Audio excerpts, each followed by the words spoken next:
My name is Nick Liddell. I have the pleasure of introducing our speakers today. They'll be providing a presentation on For More Than Just Patients, Reducing Staff Burnout Through a Diabetes Prevention Program. This session provides an overview of how a new patient care service can have lasting impacts on your team's culture, team dynamics, team morale, while providing outstanding patient care in your community. So hopefully you can bring some ideas back to your own service area. As a reminder, all continuing education credits can be claimed through the app, and attendees will be required to complete a brief quiz before claiming credit. Remember to claim your CE as soon as possible, as the window to collect conference CE closes after 60 days. And remember, your license renewal is due at the end of May. Dr. Brianna Freund. We went through this like 6 times, and I apologize. Freund. I apologize. Is a 2016 graduate from the UW-Madison School of Pharmacy, is currently a clinical pharmacist at Snipeman Pharmacy, a rural independent pharmacy located up in Neillsville, Wisconsin, which just got a new hospital built, if you haven't been up there. She is the program coordinator for their diabetes prevention and wellness program and their newly started diabetes self-management education program. Having had these are big words. Gestational diabetes herself, she is passionate about helping patients navigate their diabetes diagnosis through diet and lifestyle education, medication management, and working with the patient cares team to individualize treatment strategies. Joining Brianna in this presentation is Dr. Rachel Whitesitt. Rachel is the clinical services manager at Stru's Pharmacy, which I hear has great peanut butter, in the Green Bay area. Dr. Whitesitt received her PharmD and MPH from the University of Iowa in 2021, so we've got some Hawkeyes and Badgers up here. She then completed a PGY-1 community pharmacy-based residency at Stru's Pharmacy with UW-Madison and has stayed on at Stru's Pharmacy ever since to also help serve popcorn as well as the peanut butter. In her current role, she manages all non-dispensing services, including medication therapy management, the diabetes prevention program, point of care testing, long-acting injections, and student experiential education. In 2022, Dr. Whitesitt and her team were awarded a WPQC Innovation Award. Please help me welcome our speakers.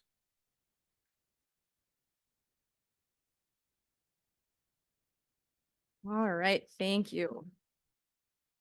And thank you everyone for joining us this afternoon. I know it's been kind of a long couple days, so I appreciate you sticking with us. So to start off, I just want to get a raise of hands of kind of knowledge about the topic itself. So, I mean, who here has heard about burnout? Anyone? Yeah? Okay. Of those that have their hands raised, keep them up. Who's experienced burnout? Put them down if you haven't. Okay, we've all been there. Now, who's known or heard about a diabetes prevention program?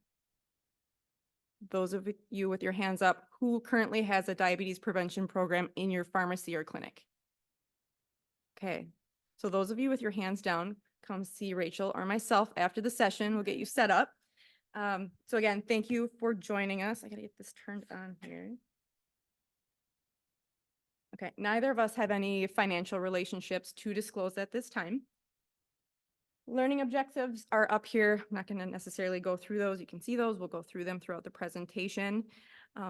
We've had a lot of great programming over the last day and a half. So I was thinking last night, like, how can I implement some of the stuff I've learned? So I downloaded ChatGPT last night and did my first search. Yeah. Woo. So I actually asked ChatGPT, I was like, what's a good pharmacist joke about pharmacy burnout? And so take it with what you will. This was the joke. So why did the pharmacist get burned out at work? Oh, because they kept filling chill pills, but they never took any themselves. Boom, boom. Okay. So what is it? Burnout, we've all experienced it from everyone raising their hands. You've felt it, you've lived it. So definition-wise, it's chronic workplace stress that has not been successfully managed. 3 dimensions to burnout. Transitions, yay. Emotional exhaustion. So first thing being, it's probably what we've more or less experienced on a day-to-day basis. So you're feeling a little overextended, maybe feeling exhausted by your work day to day. And then you can see that in this room, everyone raised their hands, so you felt that at some point. Next, we have depersonalization. So this may manifest as not having those personal interactions with either your coworkers or your patients. You're kind of just going through the day, not really making those connections anymore. And our last piece would be the diminished personal accomplishment. So we're going to focus more on this dimension throughout the rest of the presentation. This one manifests as lacking feelings of competence or maybe lacking feelings of success in reaching goals or even setting goals for yourself. So basically going through the monotony of the day, not really changing things up. So we see burnout in that aspect as well. So looking a little bit further, so if you look at these statistics, a little bit off from what our room is experiencing, I would say pretty much 100% of our room experience some sort of burnout in the pharmacy world. But statistics say about 51% of pharmacists have experienced burnout, primarily driven by the emotional exhaustion component. Second being that diminished sense of personal accomplishment where you're no longer feeling like you're reaching those goals anymore. Not surprising, I feel like our technician staff has a little bit of a higher burnout rate. We might see this with staff turnover. I feel like our technician staff turns over quite a little more frequently. I don't know if you guys have had the same experience compared to pharmacist staff. Their primary drivers are workload, work-life balance, unreasonable metrics, and that monotony. So I've highlighted that because that also falls into that same dimension of diminished sense of personal accomplishment as well. And I like this graphic because not only do we have work to worry about, there's all the external factors of our lives that we are living day to day. So we have family, we have self-care, we have the gym, like everything that we need to do. So that compounds with our work as well. And you can see burnout becomes real very, very quickly. And dangers of burnout, we've lived it. This is just a list of things that you may have seen. So job dissatisfaction, reduced commitment, and decreased productivity throughout your workday. You might also start noticing impatience and irritability. So you can have that with coworkers, which can lead to a lot of tension in your workplace, which is not fun for anyone. You can also see, staff members being short with patients where, one little thing sets them off. There was a good interaction with one of our other programming with the pharmacist and the pharmacy student, and then the patient that was coming in to help her husband as well. So we see that throughout the day. Distraction, which can lead to medication errors and ultimately poor outcomes for patients as well. And then the dreaded staff turnover, which can lead to even more burnout for our staff. If we are losing staff members, we have to then replace them and we have to find a good fit. If you're finding someone that's just a body that's at the pharmacy, that's not going to help either. May manifest with physical symptoms, so decreased immunity. Your employees might be calling out sick more often because they're stressed and their cortisol levels are high, their immunity is down, can have headaches, insomnia. Mental health takes a hit as well. So you'll see anxiety, depression, and some unhealthy ways of coping with that could be alcohol use, where we see that alcoholism as well. All right, so what can we do on the pharmacy side to help prevent some of this burnout with our staff? First step you want to take is looking at how you can diversify workflow. So our pharmacy, I think a lot of pharmacies are kind of seeing this especially with reimbursement rates from insurance companies, DIR fees and things like that. We need to diversify what we're doing so we can stay profitable because just dispensing is not really going to cut it anymore. So provider status is an exciting time for us as well to start implementing some of these services. Again, thinking outside of that normal dispensing roles and what those would be. Next, you need to analyze your workflow. So this is going to be the key factor. You don't want to just start throwing work at people when you don't have time to do it. So really looking at your day-to-day operations and seeing where can I fit in a service.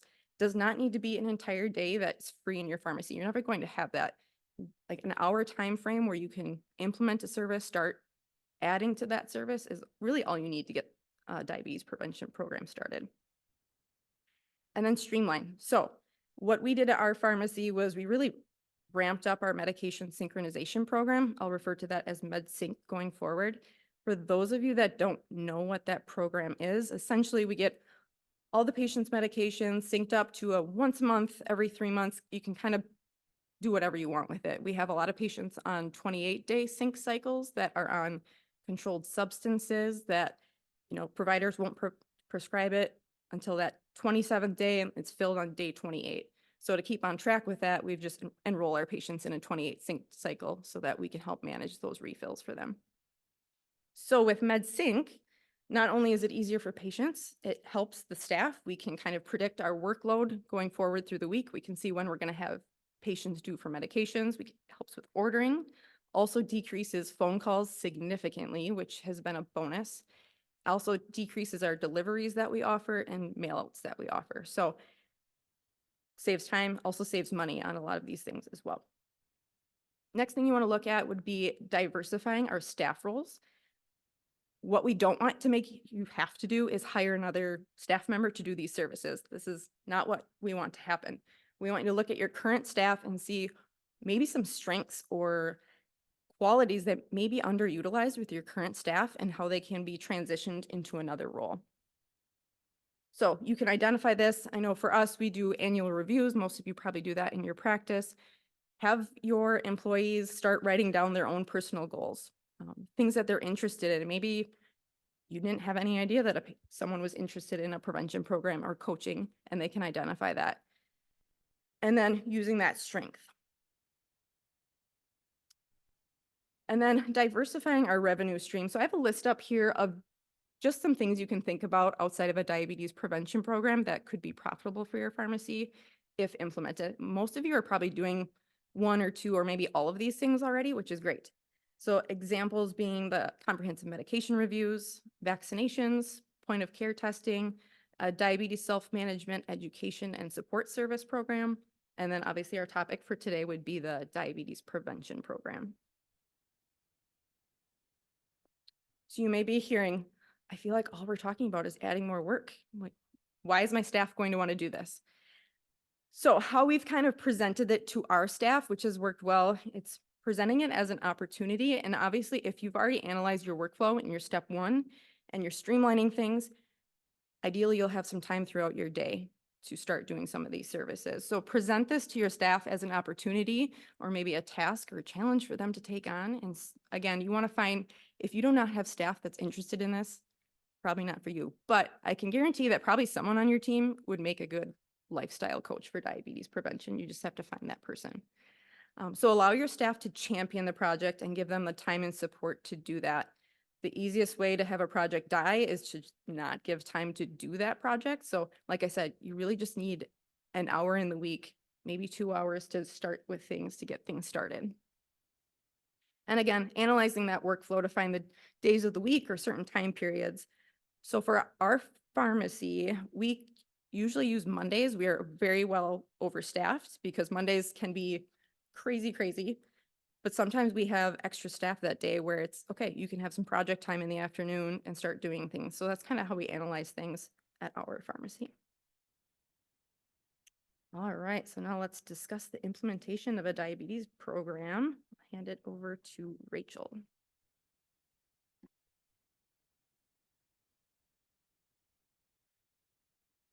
Awesome. Perfect. So first off, we'll talk about basically why are we even talking about this? Why is the diabetes prevention program important and pre-diabetes and overall? So 1 in 3 people in the US have prediabetes, but 8 in 10 of those people that have prediabetes don't even know that they have it. So it definitely is a huge public health issue, and we need quite a bit of education so that people even know that it's an issue so that we can then reduce the incidence of diabetes overall and then reduce overall healthcare costs. So people aren't getting into diabetes, having to pay for all their meds, ending up with all the complications and all those things. So once people know that they have prediabetes, we usually want to do something about it so that we don't get to that diabetes step. So one of the things that is available is the Diabetes Prevention Program, or I'll be calling it DPP because it's much shorter. So it is run by the CDC, started back in 2010. They started to do a lot of the research even back in the 90s. So one of the things that was first researched was this kind of lifestyle change program versus low-dose metformin. And it was actually shown that low-dose metformin, you had a lower, or doing the lifestyle change program had a better Outcomes, yeah, better outcomes, and you had a lower risk of getting into diabetes than with just this lifestyle change program. So the DPP is a one-year group lifestyle change course led by these trained lifestyle coaches. So it starts off with the 16 weekly sessions, and within those sessions, you talk about diet, exercise, stress reduction, sleep, all different kind of things. And we'll talk a lot about here that it's not the lifestyle coaches teaching them, but they're learning these tools that people can really make some of these small sustainable lifestyle changes that become routines. It's not a crash diet, it's not a 75 hard or anything like that. And we're really helping them make the changes that they want to make that then become sustainable throughout those whole lifestyle, their entire life. So then we move into our 2 to 6 kind of biweekly sessions, so twice a month, and then finally into those 6 monthly sessions, which is kind of that maintenance phase. So altogether, it lasts about a year. You have that really intensive part at the beginning, and then you get to that maintenance phase where we're continuing to help people make those changes. So the overall goal of the program is that participants lose 5 to 7% of their weight and then get up to 150 minutes of moderate intensity activity per week. That's what we know in the evidence that it works to decrease the risk of diabetes. For people that go through this program, it's been shown that they have a 58% risk reduction in developing diabetes. And then if you're over 60, it's even more than that, up to 71%. And then I did want to say these can be in person or virtual or a hybrid of both. So you could have this in your pharmacy or in your health system. You could also have it for people all over the state, all over the country, technically. So even if it's something that you're not interested in, there may be programs for your patients that could be some of those virtual ones. Okay, so then who is actually eligible for this program? Since it's run through the federal government, through the CDC, we have to be pretty strict with who's in it and make sure that they're just in that pre-diabetes range and not in diabetes. There's a lot of miscommunication, maybe miseducation for patients and for providers as well, thinking that it's something, oh, they have diabetes, let's put them in this. That should be more in the kind of diabetes self-management education versus this is just for people with pre-diabetes. So they do have to be adults, be overweight with a BMI of greater than 25, and then no previous diagnosis of type 1 or type 2 diabetes. Even if their type 2 is really well controlled to where their numbers are down in that pre-diabetes range, they still do not qualify for this. And then they have to qualify in one of the following ways. So first is going to be a blood test results that's in that prediabetes range. So A1C 5.7 to 6.4, or a fasting blood glucose of 100 to 125, or doing the oral glucose tolerance test, one of those three. They can also previously have gestational diabetes. So Brianna would already qualify for that, so that makes it pretty easy. And then one of the ways we have a lot of patients qualify is this prediabetes risk test. I don't know how well you can kind of read it up there, but it asks those questions that kind of put us at risk for a lot of chronic disease states. So family history, high blood pressure, physical inactivity, weight, those kind of things. So let's say we have a 50-year-old female. Her mom had diabetes. She's currently physically inactive. She's 5'6" and weighs 160 pounds. So per this risk test, for being 50 years old, she gets 2 points. She has a family history, so she has 1 point. She's currently physically inactive, so that's another point. And then we can use this kind of chart to see how tall they are and however, so it's just an easy way for someone to kind of calculate that BMI. So she gets another point for that. So that gives her 5 points total. And so she would also qualify for this as well. Okay. So again, because it's run through the CDC, we've got to make sure that we apply with the CDC and can get recognized, and then you can bill for it and all those things. So some of the things that you have to be able to do to be able to have this program be recognized by the CDC. First is going to use the CDC approved curriculum. That's one of the really nice things about this is that there's not a lot that you have to build from the ground up. The curriculum is already out there for you. It's online, it's free, you download it, print it off. They have it in English and in Spanish. And it's also used if you're doing any other health coaching or patient education. Those are also great resources on how to kind of explain some of those really complicated topics, carb counting, tracking your food, tracking your exercise, those kind of things. They're already out there for you to use. Then you have to be able to start offering the program within 6 months. Again, Brianna said things die if we don't give anybody time to do them. So this is one that you'll need to be able to start within 6 months. And then the capacity to have those programs for the full year. So you do have to follow that full year schedule and can't shorten it at all. Then you also will have to have those trained lifestyle coaches who can help build the participants' skills and confidence. So we'll talk quite a little bit later about who would be good candidates for those lifestyle coaches. And then if you wanted to read more, the full standards are all online. So basically, you've got to have someone that's really good at reading standards and making sure that you can meet all of those. Okay, and then just fully steps of how to get accredited and recognized. So submit your application that says, yes, I'm able to do all those things we talked about on the last slide. You will then get preliminary recognition, and then eventually, after you do the first 12 months and you meet those full cohort of 5 participants, you can get your full recognition with that. And then it is optional if you would like to apply for Medicare accreditation. Honestly, it doesn't take that long, and why not bill Medicare? So that's one other step that you'll have to do as well. Okay, so we're asking our staff to put in this extra time and do this extra work. So what is that going to look like? Just so we can plan and know what kind of staff we'll need to have. So first is going to be that lifestyle coach, and that can really be anybody. So this program is actually designed to be run by lay people. It's not just done at pharmacies; it's done at in health systems, YMCA's, community centers, that kind of stuff. One of the best people I can serve as a lifestyle coach is someone that's done this program before, they had success, and then they end up as a lifestyle coach for people later. So there's some groups, I know one of the professors at UW does it with like grandmothers that have been in the program, and then they serve later. So it really can be anybody. So it does not have to be a pharmacist at all. They actually teach us in our training, like take off your pharmacist hat and put on your lifestyle coach hat, so that we're not in there teaching the people about this stuff. We're just there to coach them and help guide them.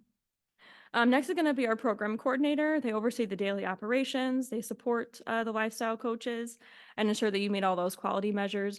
Again, someone that's good at just making sure that you meet all those regulatory standards. And then your data preparer. So at every class, you get the weight for each participant and then their number of activity minutes. We have to put that all in. And then along with all their demographic information, we have to submit that every 6 months to the CDC. We utilize a website that does it very user-friendly for us, so it's really not that hard to do that. So all of these roles can be done by one person. I know I personally serve in all 3 of these roles, but you can also use a team approach and have, utilize the different strengths of the different members of your team at your practice site to do those. So if someone's really good at working with patients and they love to do that, but they don't like to do all the paperwork, you can have someone serve as program coordinator and data preparer, and someone else serve as a lifestyle coach as well. And then again, we want to talk about, we're having them take some time out of dispensing. So what is that time kind of going to look like? So we can prepare for that as well. So for our lifestyle coaches, they do have to go through some training.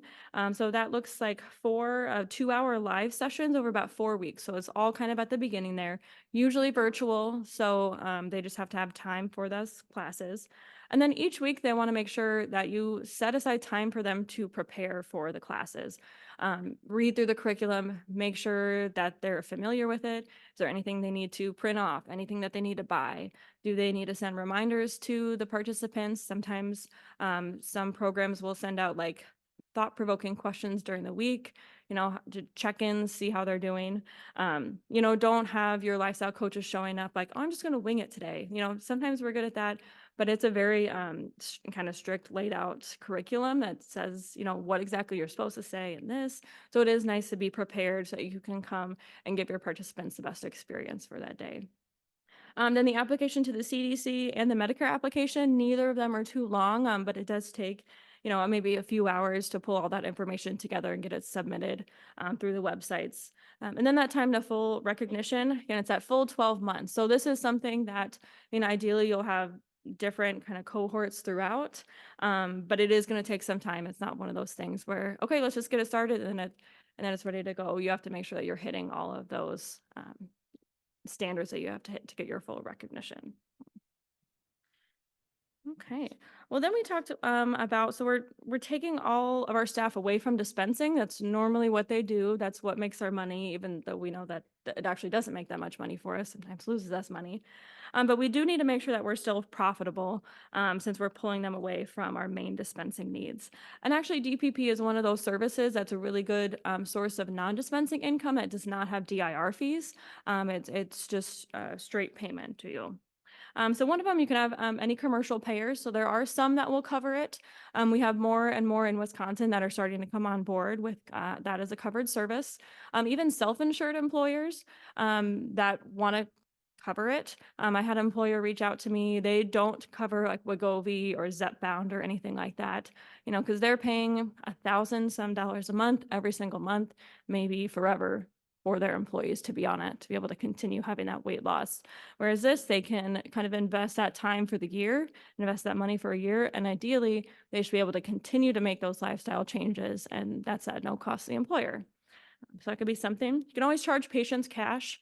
I mean, I've had some patients kind of push back on that. But if we think about, there's some people that are out there paying for some of these wellness programs or online transformation things. They're paying hundreds, maybe thousands of dollars for this. Why can't they do that at a pharmacy as well? Sometimes we'll also have, if you meet your certain weight loss metrics and your activity metrics, you put in the weight or put in the work to do this, then you can get some of that money back as well. That also helps them have kind of a buy-in for it and want to work better. Also Medicare, like I said, there's a good fee schedule for that, pretty clear. They actually just changed that this year, which makes it even more straightforward and easy to use. And then there's lots of grants to help with this. So like I said, it's a pretty big investment at the beginning, but after you get going, it's good. But there are plenty of grants for recruiting patients. The lifestyle coach training is usually all covered by the state, which is wonderful. And then all kind of other grants. So if you're interested in starting something like this, let us know because we can help connect you with that. One of the good things about this program is there's a wonderful support from the state health department. So it's run by the CDC, but then some of the states have specialists for it. So Pam at the state is wonderful. I mean, she's there for any questions that you have. So it's not one of those services you get into and you don't know what's going on. I mean, like with provider status, I have Carrie to ask questions and all this. We have similar things for DPP at the state. Okay, well, we'll go ahead and do a learning assessment question. Probably just have you raise your hand if you think it's the answer. So the first one is, what is not a way that DPP can be paid for? So A, Medicare, B, Medicaid, C, commercial insurance, or D, cash. Yeah, so most people got that right. So it is Medicaid. So we talked a little bit, if you're in that provider status session, when they had that whole algorithm. So one of them is, first, is the service even paid for by any provider? And unfortunately it's not. So they don't pay for it if it's by a physician or a nurse practitioner. So that's not something that's going to kick in kind of when we have that provider status. So that's why we have to have some of those other ways to be able to pay for this. So. Okay. And we talked about getting a lot of our staff involved, but we want to make sure that we're having a lot of opportunities for both our technicians and our students while they're on rotation with us. So since DPP is designed to be led by lay people, basically everything that you could do could be done by a technician or a student if you have a long-term intern or something like that. It does not have to be a pharmacist. So first one we talked about is going to be that program coordinator. So that's someone that's really good with all the quality stuff and kind of making sure you meet all those metrics there. Second, it's going to be accreditation. So that's filling out all of your paperwork and making sure you meet all of that. For our Medicare application, I don't really know anything about PTANs or NPIs or anything like that. I learned about it, but I utilized my DME specialist and my CFO, and they basically did it with me. That's kind of me using that team approach instead of me trying to take my time away from my patients and scratch my head and figure out what in the world is a PTAN and which one should I use. So next one is going to be marketing.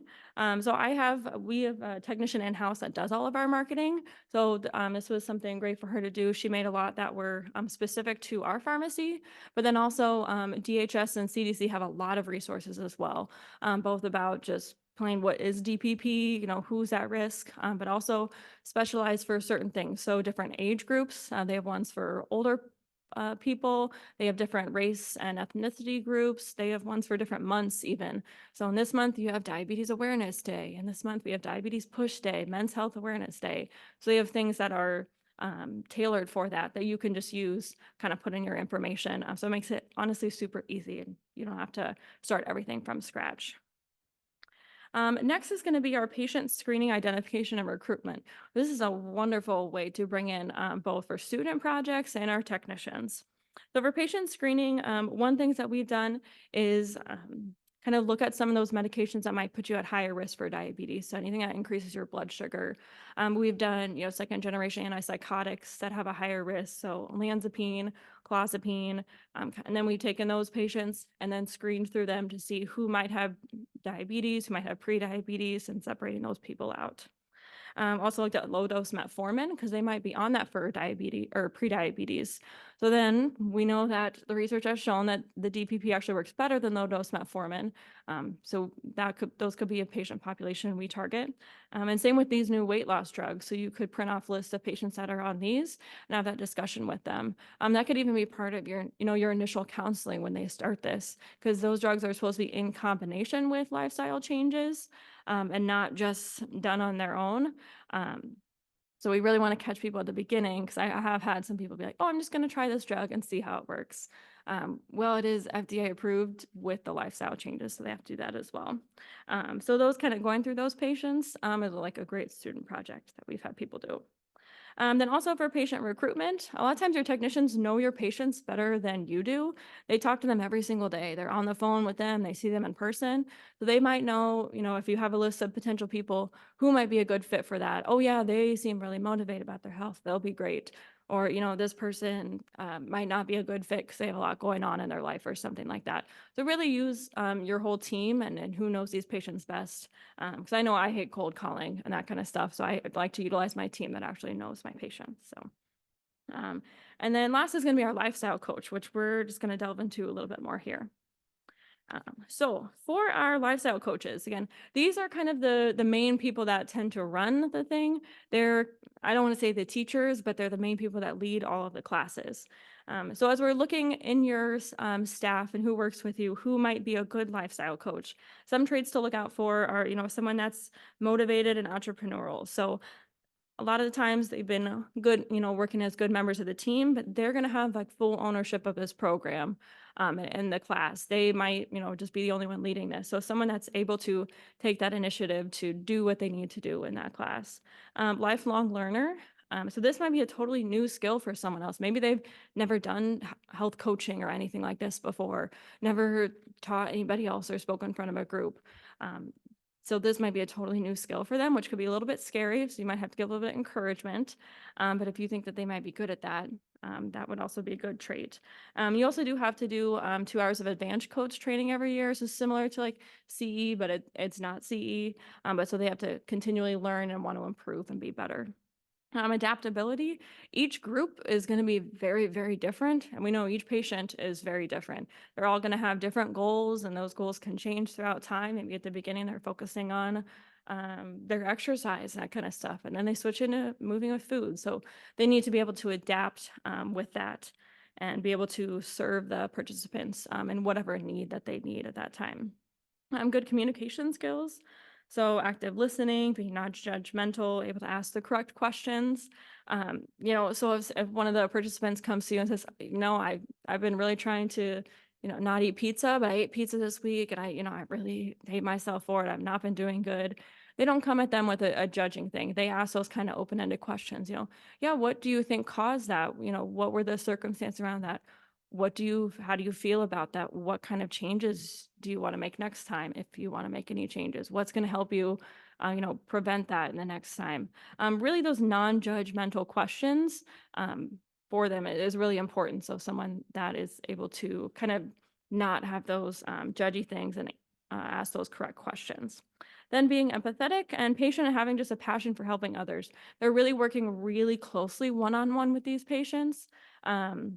Because you do meet with them why it's in a group setting. Every week when we take those weights and ask for activity minutes, you do check in with everybody. You check how much activity they've been getting, how's their food tracking been, and you get to help encourage them on their goals one-on-one, but then also helping them as a group too. So since they're working so closely with these people, they really do have to have an underlying passion for helping others. So a good thing to do is, while if you're looking to start this, you could, put open an open call, like we're looking for lifestyle coaches. If you're interested, let me know. But you could also look in your staff at who might fit some of these traits. Who do you think might be a good lifestyle coach, and reach out to them and see if they're interested. It's always nice when, someone kind of comes to you and either gives you a compliment or says this, that's something that you don't recognize in yourself.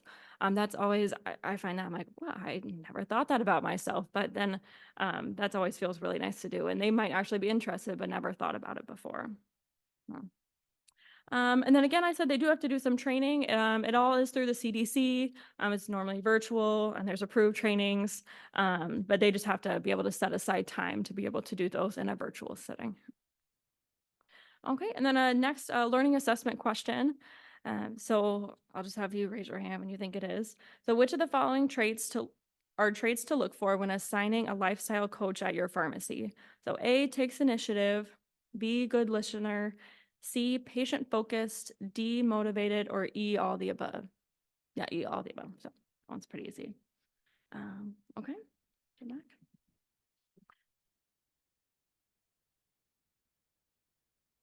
Okay, so Rachel just gave you the nuts and bolts of what you need to implement the program. So I kind of want to bring it full circle and give some examples of what we're currently doing in our pharmacy, our staff feedback that we've gotten from our lifestyle coaches over the years. Because we've been doing this for a couple of years. We've had quite a few cohorts that have gone through. We've had some success. We've had some challenges that we've been faced with. So it's, yeah, I would say probably the biggest challenge we've had is like marketing the service, because as a pharmacist, I don't have a marketing background. So trying to get patients, you start this service, you think everyone's going to come flocking to your pharmacy to do this, but you do need to get knowledge out there for patients as well to come and do this program.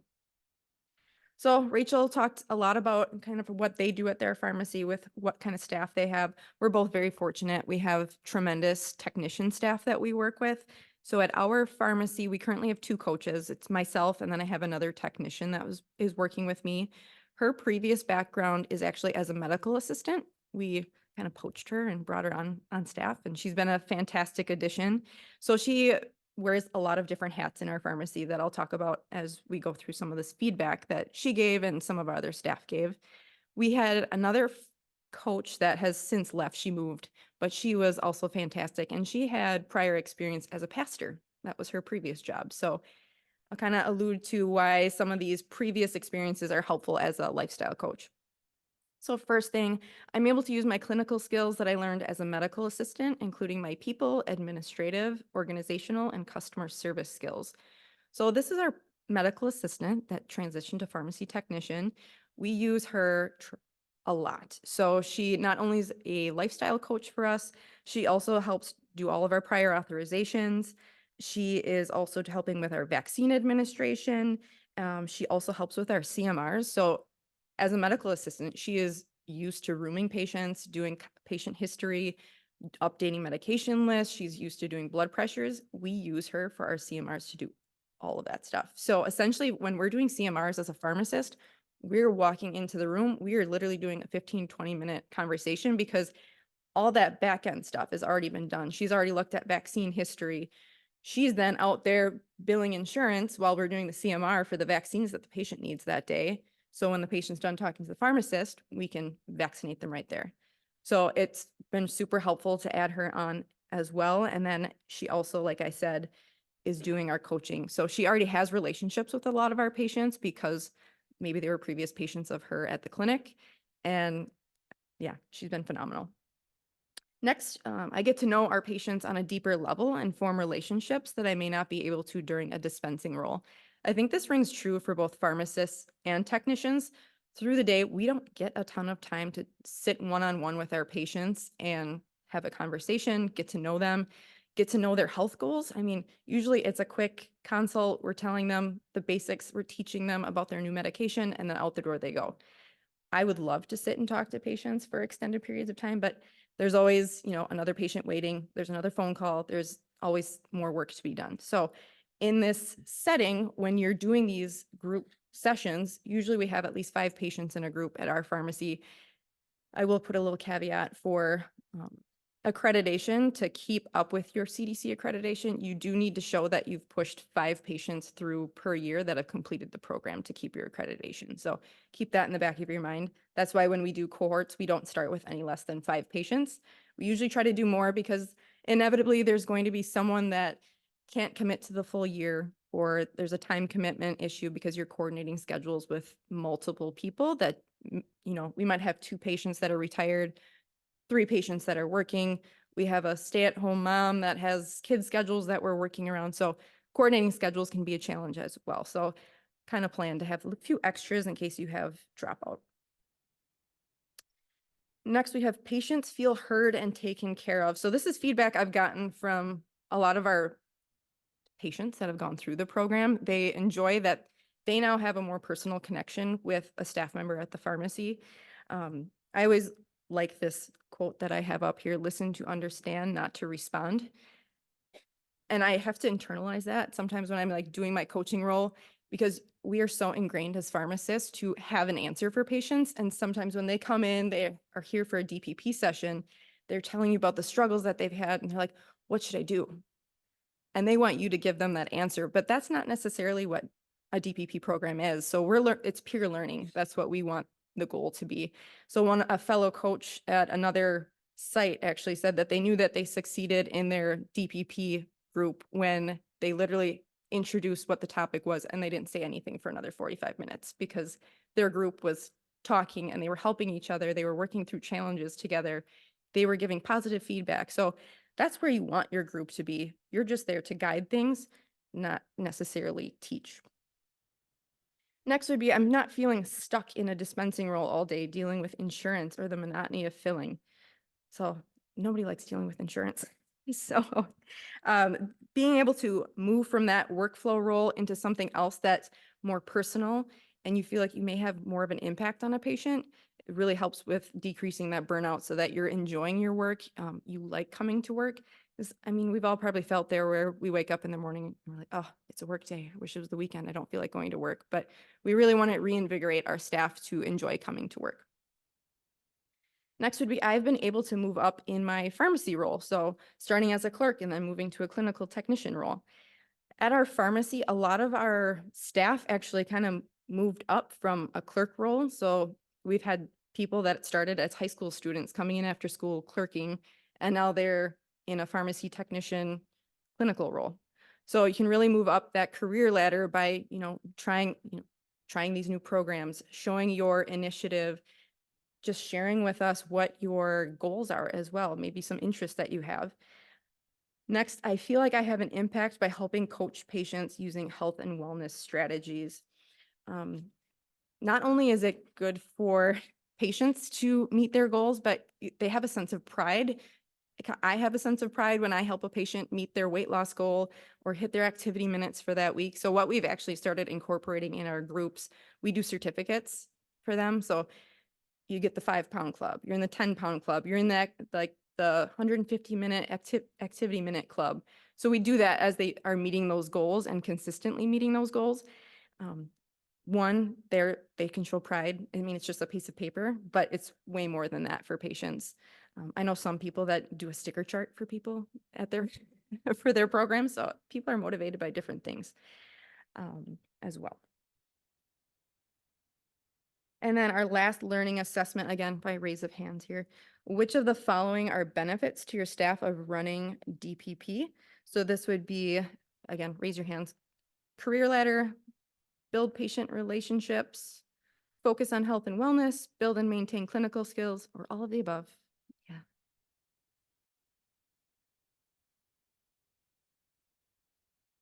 Okay, so what next? So kind of coming back to what we listed at the beginning, some of those services that you might be thinking about offering at your pharmacy that are payable services. So again, those CMRs, MedSync, point of care testing, vaccine administration, technician product verification. We do some of that at our pharmacy. I think you also do the technician verification at your pharmacy as well. Community health worker, that's currently something that we are looking into with one of our technicians as well that has showed interest in being a community health worker. So we are looking into opportunities there. Management positions, so moving up that career ladder there as well. And then I spoke a little bit about the diabetes self-management education service. You could utilize staff members or technicians for appointment scheduling, documentation. There's going to be a lot of billing tracking as well. So utilizing your staff for that. Okay, so we have time for, I think we have time for some questions. Yeah. Yeah, so that's a really great question. So payment, I was actually looking at the Medicare fee schedule this morning. Let me pull it up because there's a ton of different diagnosis codes that you can bill for. I think the full fee schedule, that what you can end up getting paid for the full program through Medicare is $740-ish total for the year. That's if your patient is meeting their weight loss goal, if they're, we're documenting that they're turning in their activity log consistently. That's the max that we could get paid. Obviously, not every patient is a Medicare patient, so we also do a cash pricing model. Yeah, I don't know if we can tell you all that, but so we do a cash model as well.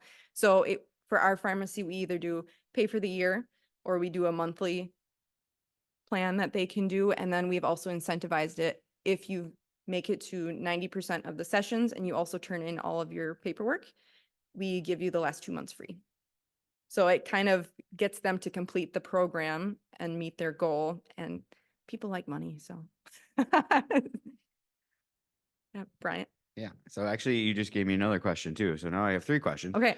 I'll start with that one though. So, do you guys usually charge per month or per year for your program if they're paying cash? It is entirely up to the patient. So we Okay. offer it to them because we don't want patients to feel like we are poaching them and be like, give me all your money right now before they know if this is a good fit for them. Because if this is not a program that they're going to be successful in, it's going to be painful for them to do a full year. So I like to offer the monthly fee, but I say, if we pay up front, then we don't have to worry about doing this every month and reminding you. Most patients will just pay up front, and then we just do like a little rebate at the end if they've met that goal. Yeah. Okay. My second question then is for Medicare, if I remember correctly, and I'm hoping that you guys can correct me if I'm wrong, this is a one-time billable event, right? Yeah, you so can they only get do one year? one lifetime DPP. Yeah. So are you looking for other opportunities to bill or have them maybe do a cash-based program after they've completed this program, or? So there is with Medicare, there is a maintenance phase that you can get paid for. We haven't done it with our patients because we haven't really gotten to that point with our Medicare billing. The cohorts that I've had have not been Medicare payees. So I have not been able to bill for those, but Medicare does pay a small amount for follow-up maintenance sessions. I have not looked farther into like cash paying models, but I also think, we can kind of tie in CMRs and things like that with patients. So, once you've established that relationship, you're already doing a lot of that stuff in the pharmacy anyway. So they're more willing to sit down with you and do more of those billable services. Yeah, and that was going to be my next question, is what you're seeing for other referrals to other programs. Is it helping with your packaging services or your MedSync and stuff like that too? Sure. Yeah. Or new patients to your pharmacy even? Yeah, so our current cohort, like we have not enrolled new patients that are not currently our patients, just because one, we're currently where our location is, we are in a clinic and we just rent space from them. So we get referrals from the clinic. There are already our patients because we're there and we're very rural. So to reach out to, the closest other pharmacy is about 30 miles away. So yeah. Fair But bubble packing and stuff like that, things that have come through from doing the DPP program, I would say like MedSync has gone up. I think every patient that I have in DPP has done MedSync because I'm like, yeah, do it. You can just pick it up at your next session. Like, why not? So that's helped as well. Yeah, I've done it. I'm like, we just get talking about all kinds of stuff. And I'm like, oh yeah, you need your vaccine. Okay, I'll have it ready for you next time. And we'll do it there. We also have, so we have another offsite one that we do that's all in Spanish, pretty new. So we actually have our coach that leads that. She is a community health worker, and so she's really great. That when I listed those traits of a lifestyle coach, she basically has all of those. I mean, she's 10 out of 10. But because she technically works for kind of another organization, they're a Hispanic Resource Center. She then is pulling in all of their other services. So they have, I think it's called Salud para Todos or something. So it's like exercise classes. So she's got people signing up for those, and they're like, oh yeah, we should all go together to these classes and those kind of things. She's giving them a calendar of all the exercise classes at the gym that's right next door. So she's able to pull in all those to help them be successful too.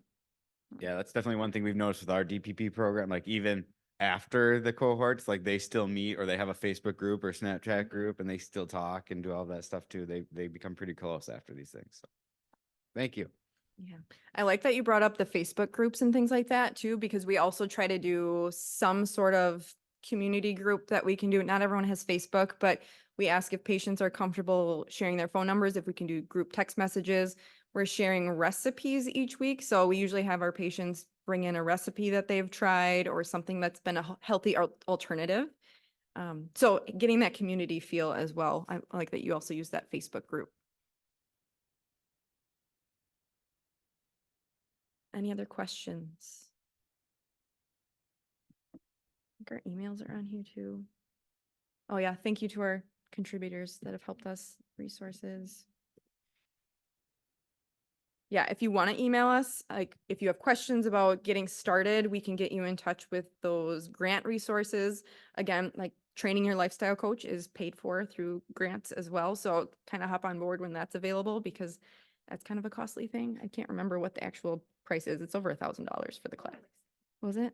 Okay, well, we did all, because we did multiple coaches. I was like, it was expensive, but having that paid for is just one cost to get out of there as well. Okay. All right, well, thank you.